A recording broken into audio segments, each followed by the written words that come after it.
तो भाई welcome back to reacts. War चल रही है, ठीक है, ईरान के अगेंस्ट, अनजस्टिफाइड वॉर।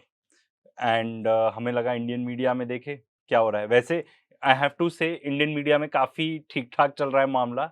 रिएक्ट्स के लिए भी ढूंढने के लिए हमको देखना पड़ता है, थोड़ा और ढूंढना पड़ता है apart from Republic TV and times now, क्योंकि वो लोग काफ़ी प्रो ईरान बोल रहे हैं एंड एंटी यूएस बोल रहे हैं। एंड एक और चीज क्लैरिफाई करना चाहूंगा, इसी पर्टिकुलर सेगमेंट में जनरल मेजर जनरल यश मोर भी थे।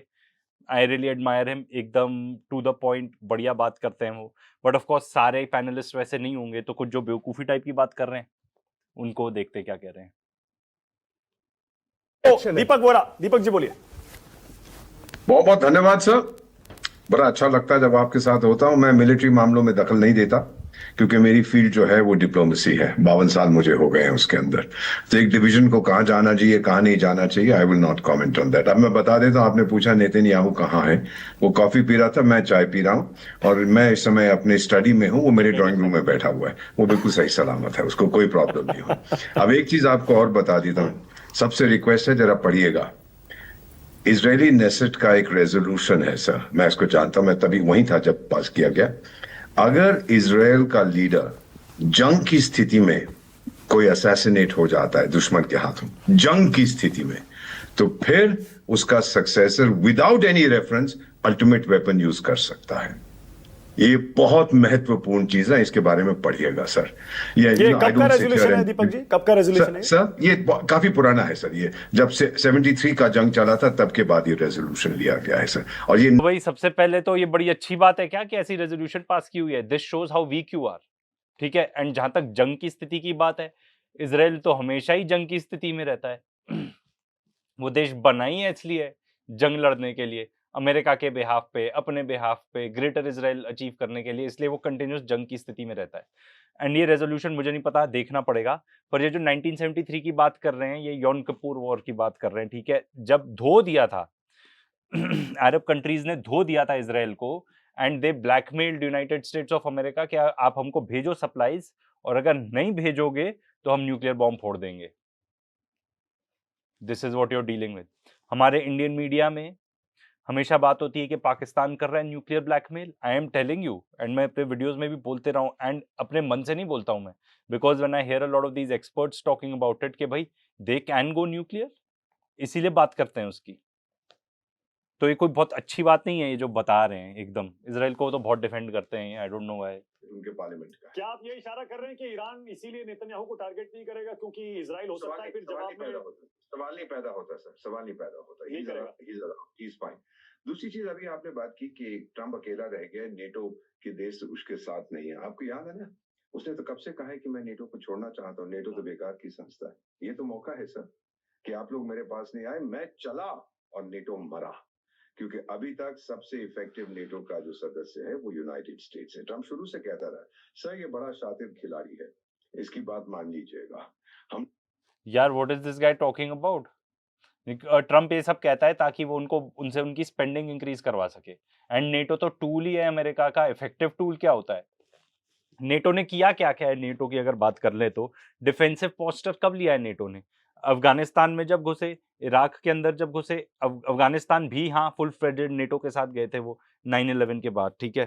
फिर उसके बाद इराक में घुसे, इन्होंने तबाही ही मचाई है। लिबिया में घुसे, तबाही ही मचाई है इन लोगों ने। इन्होंने कुछ अच्छा काम करके नहीं दिया है। एंड अब पूरी नेटो की फोर्सेस, पूरे उसके आर्म्स वगैरह सब कुछ यूक्रेन को दिए जा रहे हैं रशिया को खत्म करने के लिए। वैसे हमने मेन चैनल पे बहुत सारे वीडियोस बनाए अबाउट रशिया यूक्रेन। बहुत लोगों को डाउट रहता है about what is going on. अब आई डोंट थिंक बहुत ज्यादा लोगों को डाउट होना चाहिए, क्योंकि जो अमेरिका का रियल चेहरा है ना, वो अब दिख चुका है पूरी दुनिया को। लोग बड़े फुदक रहे थे कि उसका कौन सा इब्राहिम लिंकन वहां से चला गया और अब अरेबियन सी में आ गया, उसके करीब क्यों गया वहां पर सर? जो स्ट्रेट्स ऑफ हॉर्मुज के थ्रू कैरियर्स जाएंगे, सबसे पहले सलामी दे के जाओ अमेरिकन वॉरशिप जो वहां खड़ा हुआ है, नहीं तो मैं आपको आगे जाने नहीं दूंगा। ये इसका गेम प्लान है सर। इसने ईरान को बहुत पीटा है, कब तक वो मार खाता रहेगा? I don't know what does he mean by सलामी देके जाओ, हैं? What does he mean by सलामी देके जाओ? क्या टोल टैक्स लेके जाओगे? एयरक्राफ्ट कैरियर है, हैं? दैट एयरक्राफ्ट कैरियर डूइंग जो ये कह रहे हैं ना Deepak Vora ji, I have been listening to a lot of his stuff that he says, कुछ भी इनमें प्रीवियस डिप्लोमेट वाली बात तो है ही नहीं, कुछ भी बोलते हैं ये, ठीक है। एंड ये जो बात हो रही है कि उनको इफ ही मीन्स टू से सलामी देके जाओ, मतलब कि they can sink those tankers. Let me tell you very clearly, US ने ईरान के ऊपर जो, रशिया के ऊपर जो सैंक्शंस थे ऑयल के, वो तो हटा ही दिए। ईरान के ऊपर जो सैंक्शंस थे वो भी हटा दिए ऑयल प्राइस को कंट्रोल में रखने के लिए। तो दे आर अलाउइंग, वो खुद ही कह रहे हैं ईरानियन टैंकर्स निकलो। तो आयरनी ये हो जाएगी कि स्ट्रेट ऑफ हॉर्मुज से सिर्फ ईरान के टैंकर्स फ्लो कर रहे हैं, वाह। And a lot of these tankers they go to China, ठीक है। आपको क्या लगता है ये लोग चाइना का टैंकर, ऑयल टैंकर सिंक करेंगे? बिल्कुल नहीं करेंगे। या बाकी जगह भी जा रहा है, अगर ये ऑयल टैंकर्स खुद ही गिराने लगे ना American, price of oil will go through the roof and they really want to keep it under control. Iran का बस चले तो वो चाहता है कि 150 अभी हो जाए, वो तो खुद ही आके बोलते हैं उनके जनरल्स। आपको पता है खर्ग आइलैंड में प्रैक्टिकली टेक ओवर कर लिया है sir. This is based on hard information, ये मैं अनुमान नहीं लगा रहा है, जहां पे उनकी यार जनरल यशमोर है बाजू में, and I don't know how, because मैं उनको फॉलो करता हूँ, like I said I admire him and I know वो एकदम जो फैक्चुअल बात है वो करते हैं। आई डोंट नो वो एक सब कैसे झेल रहे हैं यार। दिस गाय हार्ड फैक्ट है, खर्ग आइलैंड जाके टेक ओवर कर लिया है।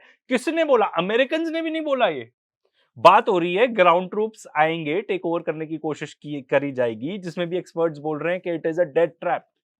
एंड वो और बहुत सारे एग्जांपल्स देते हैं हिस्ट्री में, when the Britishers have tried to do it against the Ottomans and it was never ever successful. What is this guy saying? Such a blatant liar. 4 थप्पड़ बनाना चाहिए यार इन पर तो। But he is not such a significant personality like Gaurav Arya, उन पे बना सकते हैं ना 4 थप्पड़, इनको तो कौन ही सुन रहा है। पूरी ऑयल पाइपलाइंस वगैरह आती है। तो अल्टीमेटली सर, फाइनली मैं ये कहूंगा सर कि हमारी जो विदेश नीति है, इट इज एमिनेंटली सक्सेसफुल, दुनिया की सर्वश्रेष्ठ है। अब पीएम नहीं गए साइन करने, पीएम तो पॉलिटिकल लीडर है। मुझे नहीं मालूम था कि ये खमेनी पॉलिटिकल लीडर था, मैंने सोचा वो तो स्पिरिचुअल लीडर था, तो हम शंकराचार्य को भेज देते साइन करने के लिए। कुछ भी बकवास करनी है। You didn't know he was a supreme leader of that country. क्या ही there is a protocol to be followed in these things. तो ये चीजें जब आपको ईरान से प्रॉब्लम लगती है दीपक जी? मुझे कोई प्रॉब्लम नहीं है, मेरे तो बहुत से मित्र हैं, मैं रहा हूं वहां पे सर, क्या प्रॉब्लम तो खामनेई से प्रॉब्लम रही है आपको क्या? मेरे को किसी से भी प्रॉब्लम नहीं, मेरे को उन हार्डकोर मुल्ला से प्रॉब्लम है जो जनता के ऊपर अत्याचार करते हैं, जो बच्चों को मार देते हैं, औरतों को मार देते हैं, हिजाब पहनो, ये सब चीजें। सर मैं डेमोक्रेट हूं, मैं इस देश में पैदा हूं। बच्चों को मार देते हैं, औरतों को मार देते हैं, एंड नेतन्याहू को अपना फ्रेंड बता रहे हो, मेरे ड्राइंग रूम में बैठा है। उससे बड़ा चाइल्ड किलर नहीं है कोई इस दुनिया में, उससे बड़ा टेररिस्ट नहीं है कोई इस दुनिया में।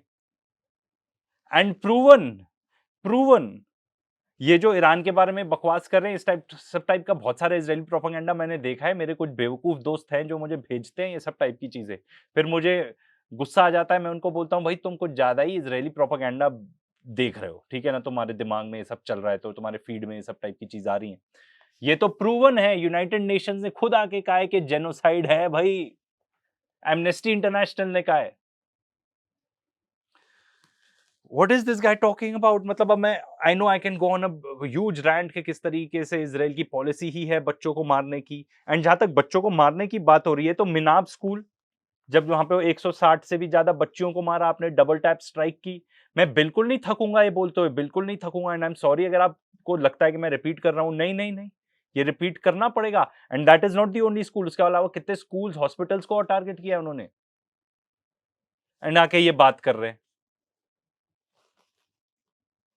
पर लेकिन दीपक जी, सवाल बड़ा बेसिक बुनियादी सा ये है कि यूएस और इजराइल कौन होते हैं किसी देश में घुस के वहां की जनता को ये बताने वाले कि आपके लिए भैया ये नेता सही है, आपके लिए ये नेता सही है, ये मुल्ला सही नहीं है, आप ये सिस्टम अपनाइए? आप पूछिए चीन से वो कौन होता है तिब्बत में घुस के उस पर कब्जा करने के लिए। आप पूछिए रूस से वो कौन होता है पहले अफगानिस्तान में घुसने के लिए, उसके बाद यूक्रेन में घुसने के लिए।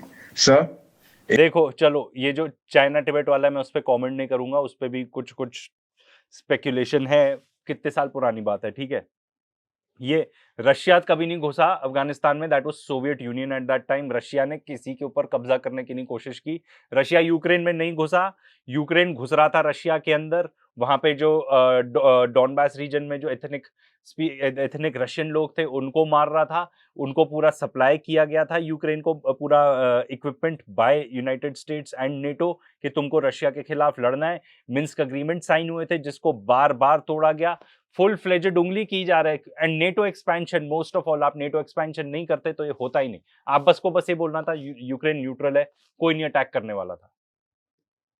सच अ पैथेटिक रीजनिंग। एंड पता है सैड बात बताऊं क्या है, ही वाज द एम्बेसडर, मतलब अमेरिका के एम्बेसडर टू अदर कंट्रीज।